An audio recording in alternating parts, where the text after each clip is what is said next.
Merci de votre fidélité à notre chaîne. C'est l'heure du journal. En voici les titres. Le renforcement des capacités des citoyens à accéder à un logement décent, un des chantiers prioritaires lancés par Sa Majesté le roi Mohammed VI. Tout un nouveau programme lui est consacré pour la période 2024-2028. L'enjeu est de venir en aide au pouvoir d'achat des ménages à faible revenu et de ceux relevant de la classe moyenne. Pour ce faire, une aide financière directe sera octroyée à l'acquéreur de logements, une aubaine pour les personnes éligibles à ce programme. Page santé, Octobre Rose, l'occasion de sensibiliser à l'importance du dépistage précoce du cancer du sein, car plus un cancer du sein est détecté tôt, plus les chances de guérison sont importantes. Au Maroc, plus de 12 000 femmes sont atteintes du cancer du sein chaque année. Nous suivrons un reportage tourné à l'hôpital Cheikh Khalifa à Casablanca. Et puis nous prendrons par la suite la direction d'El Jadida où se tient la 14e édition du Salon du Cheval. Aujourd'hui, nous nous intéresserons à tous ces corps de métier qui contribuent à embellir le cavalier, pratiquant l'art de la tbourida, à savoir les maîtres selliers, armuriers et fabricants de chaussures artisanales, des maîtres artisans qui s'attellent avec fierté à perpétuer un savoir-faire vieux de plusieurs siècles. Bonsoir. Le Maroc a dévoilé les grandes lignes du nouveau programme d'aide au logement. Programme présenté hier devant Sa Majesté le roi Mohammed VI. Ce projet structurel s'étale sur la période 2024-2028. Sa mise en œuvre s'inscrit en droite ligne avec la volonté du souverain de renforcer le pouvoir d'achat des ménages à travers une aide financière directe à l'acquéreur du logement. Ce grand chantier de réforme du secteur de l'habitat et de l'urbanisme constitue en effet un nouvel élan vers l'implémentation des piliers de l'État social dans la même veine du chantier royal de la protection sociale. Les développements avec Mariam El Messi, Ahmed Hamri et Jihad Libri.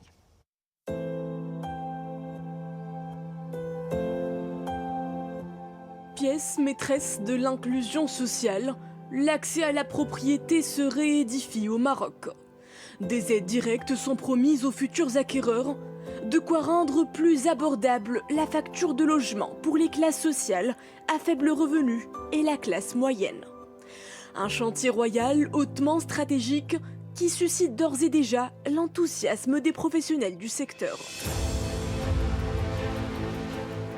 صاحب الجلاله جانا برؤيه جديده حنا كمنعشين العقاريين نحيي هاد الالتفاته. Dans un contexte de demande croissante sur le logement, ce dispositif d'aide viendra dynamiser le secteur.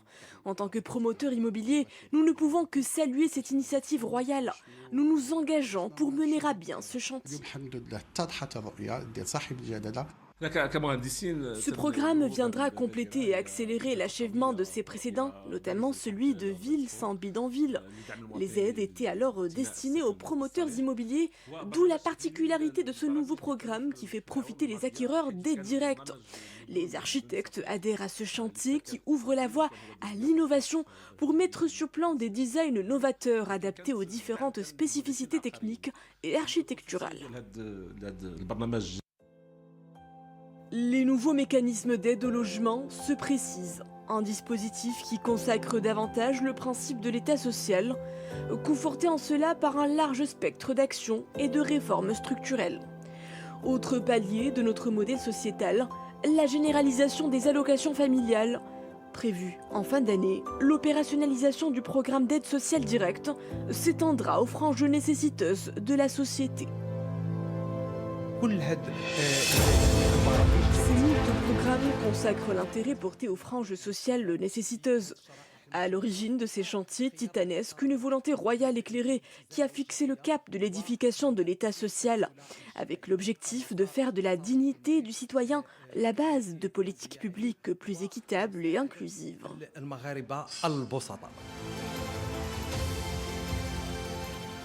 Aide au logement, généralisation des allocations familiales, indemnité pour perte d'emploi, le filet social se complète. Des politiques publiques ambitieuses implémentées sous la conduite éclairée de Sa Majesté le Roi, un effort colossal vers la poursuite de la consolidation des fondements de l'État social, en conformité avec le nouveau modèle de développement tel que voulu par le souverain.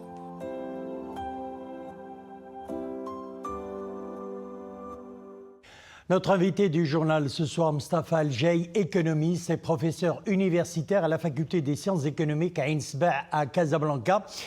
Mustapha Al-Jay, bonsoir. Monsieur Mustapha Al-Jay, bonsoir. Merci pour l'invitation. Alors, je rappelle, vous êtes en duplex avec nous depuis Casablanca. Alors, le Maroc, sous l'impulsion d'une vision royale prospective, s'engage dans une nouvelle étape où l'humain est au cœur de toutes les politiques publiques.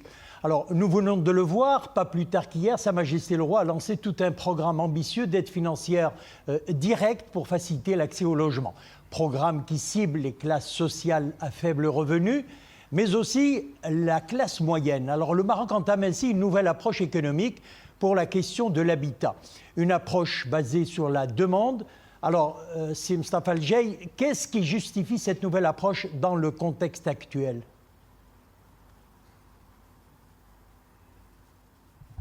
Alors, comme vous l'avez si bien dit, donc Sa Majesté, que Dieu le glorifie, a présidé donc, au Palais Royal une séance de travail où on lui a présenté les grandes lignes d'un nouveau programme d'aide au logement.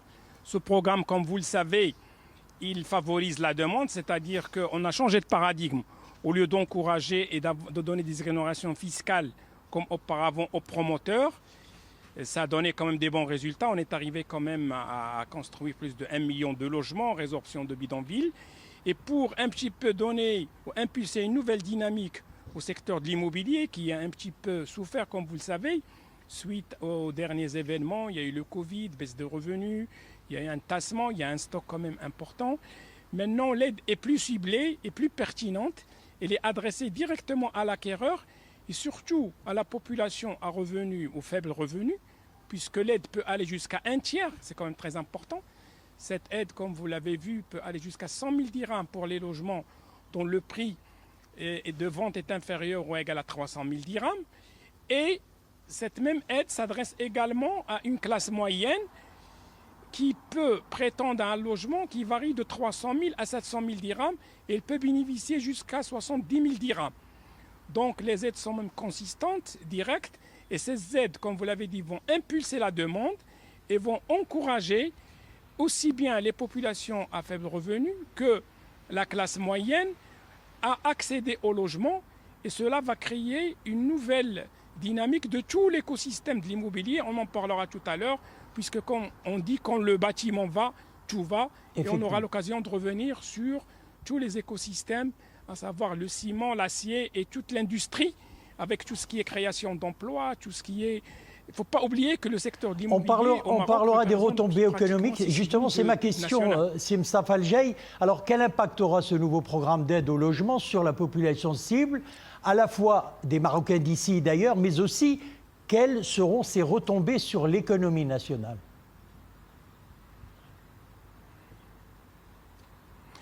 Alors, comme vous savez, je vous donne un chiffre. Les dernières statistiques concernant l'année 2022, le nombre d'appartements ou de biens immobiliers cédés, appartements, villas, etc., il y a 459 000 transactions qui ont été faites. 2023, ce chiffre a un peu baissé. Bon, on est en pratiquement les derniers mois de l'année. Et même, il y a deux phénomènes à mon sens. Un, le renchérissement des coûts des matériaux de construction suite au Covid avec les problématiques de logistique et tout ce qui s'ensuit. Je vous donne un exemple. Le prix, par exemple, de l'acier a progressé de 70%. L'aluminium, le ciment. Donc, cette forte augmentation s'est conjuguée avec un tarissement des revenus.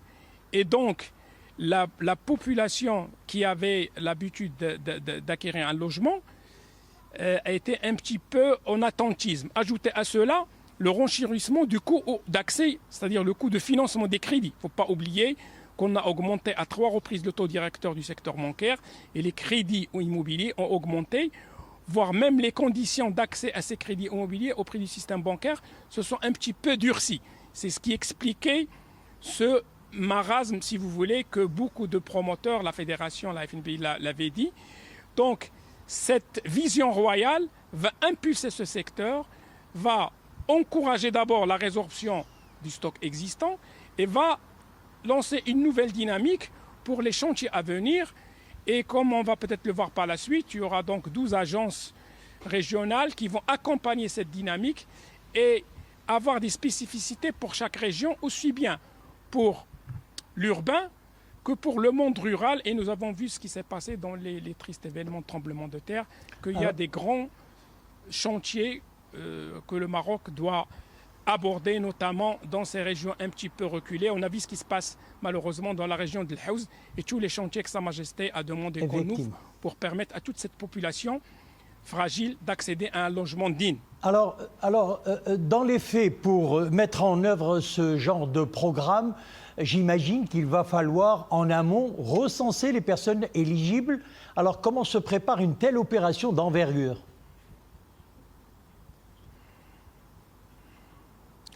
Alors, comme vous savez, le Maroc a entamé un grand chantier qui est le registre unique, si vous voulez, et je pense que les travaux au niveau du ministère de l'Intérieur sont très bien avancés. On va identifier les populations qui sont dans le besoin et qui sont intéressées pour accéder à ce logement. Et ces 12 agences dont a parlé Sa Majesté auront comme mission d'identifier cette population, mettre en place des plans d'urbanisme adaptés à chaque région. Je prends par exemple la région du Sud, la région du Nord. Chaque région a ses propres spécificités. Et une fois cette population identifiée, on va permettre à tous les gens désireux d'acquérir un logement de bénéficier de ces avantages qui sont très importants, à condition bien évidemment de répondre aux conditions d'éligibilité et surtout éviter quelques erreurs par le passé où même les gens à revenus relativement corrects bénéficiaient de ce qu'on appelle des logements économiques à des conditions très avantageuses. Donc il y aura comme une reddition de comptes, il y aura un suivi rigoureux justement, pour qu'on puisse effectivement faire nous allons en parler la population dans cette cible. Dernière question justement, Moustapha El Jay, ce nouveau programme qui viendra renforcer la capacité des citoyens à accéder à un logement décent s'étale sur la période 2024-2028. Le fait de fixer une échéance est une manière d'ailleurs de favoriser l'atteinte des objectifs escomptés, mais aussi de lier la responsabilité à la reddition des comptes, vous le disiez à l'instant.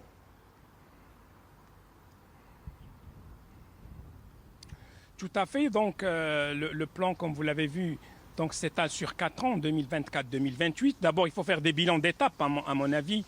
Et Madame la ministre, je pense qu'elle va s'atteler à ce qu'il y ait une rigueur dans le suivi des réalisations au niveau de ces 12 agences. Et bien évidemment, il y aura des objectifs, j'imagine, chiffrés pour chaque région en fonction de la population cible et nombre de dossiers. Et au bout de ces 4 ans, j'espère que le Maroc aura atteint ses objectifs grâce à la vision royale.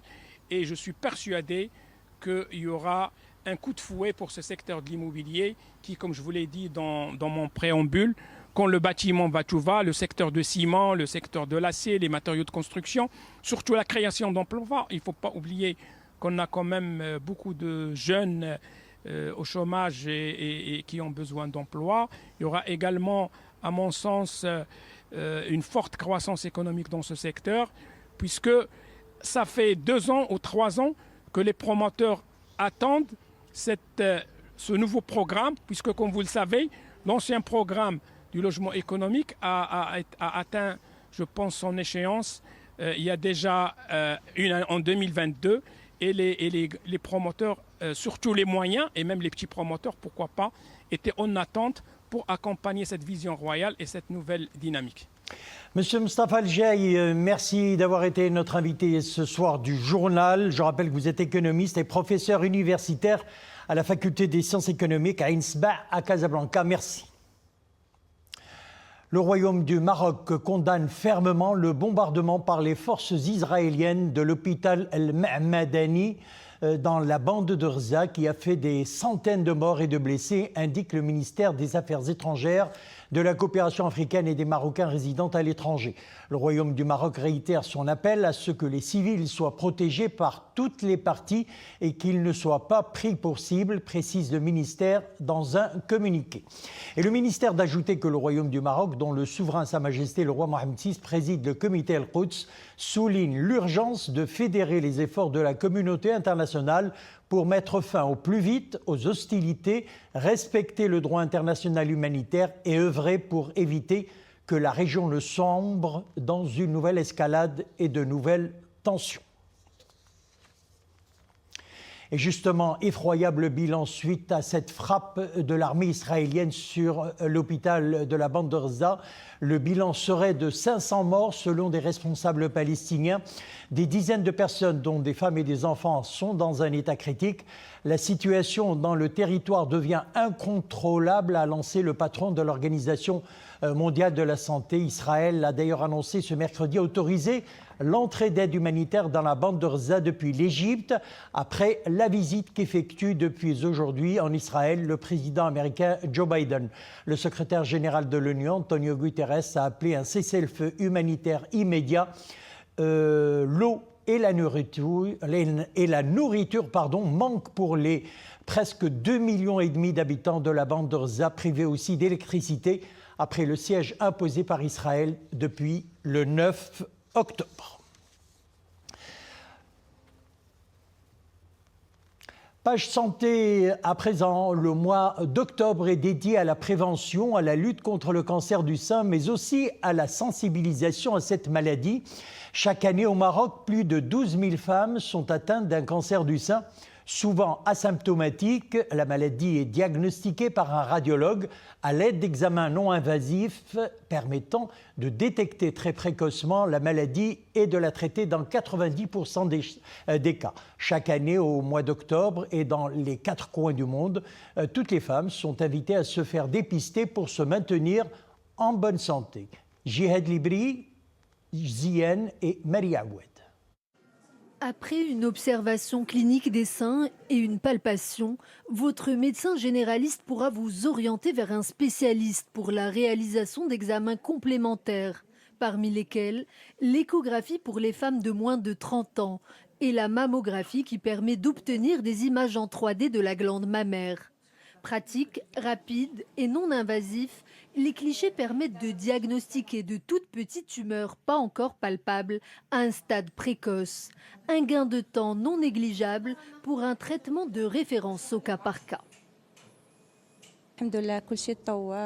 Dieu merci, tout s'est bien passé pour moi. Chaque année, je viens faire mes contrôles par mammographie, échographie. Comme ça, s'il y a quelque chose, cela pourrait être pris à temps. Il faut faire attention à son capital santé.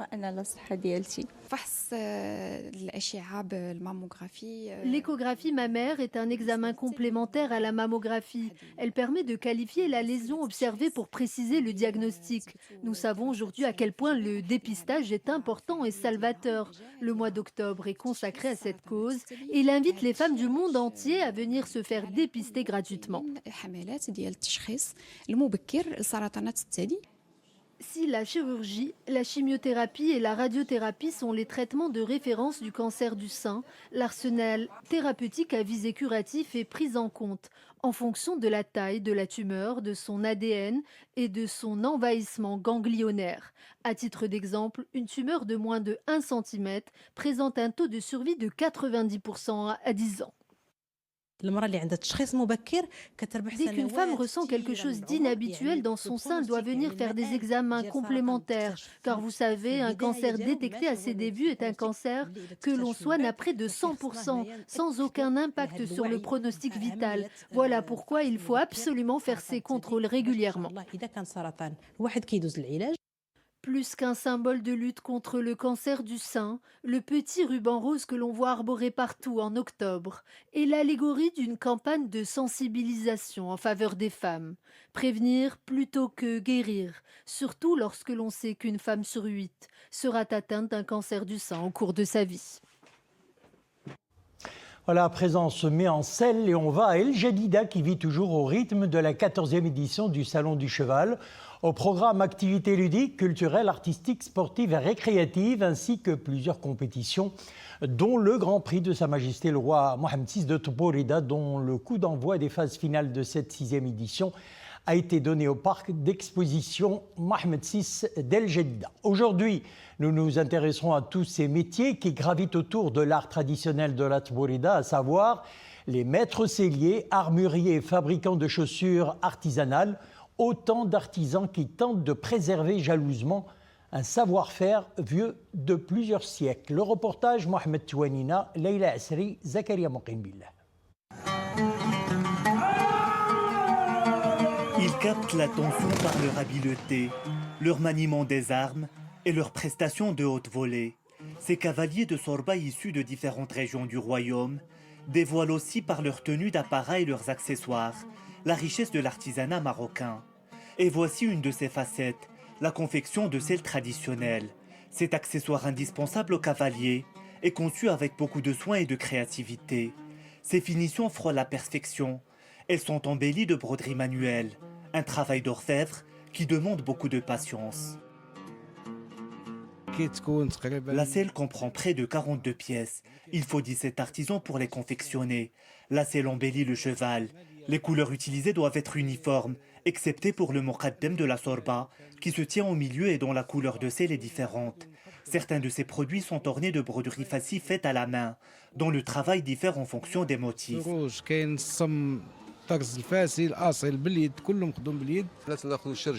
En tant que pratiquants de l'Atborida, nous préférons les selles traditionnelles. Cet héritage a toute une histoire. En plus, sa fabrication respecte certaines normes. Il y va de la sécurité des cavaliers. Au salon du cheval d'El Jadida, la maison de l'artisan est une véritable vitrine des métiers traditionnels qui accompagnent l'Atborida.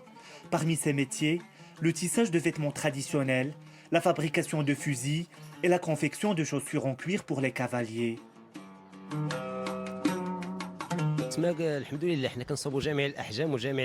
Nous fabriquons toutes les tailles de chaussures de cavalier, aussi appelées tmag. Ces produits sont à la portée de tous. Leur prix varie entre 100 et 1500 dirhams. L'offre est variée et répond à tous les goûts, aussi bien pour les professionnels que pour les amateurs. Nous confectionnons le haïk, jellaba, kaftan et selhem. Chaque région a son style de fabrication de ses vêtements traditionnels, en coton, en laine ou en fil. Tous ces corps de métier font la grandeur d'un art prestigieux, dont seuls ces élégants grands cavaliers détiennent le secret.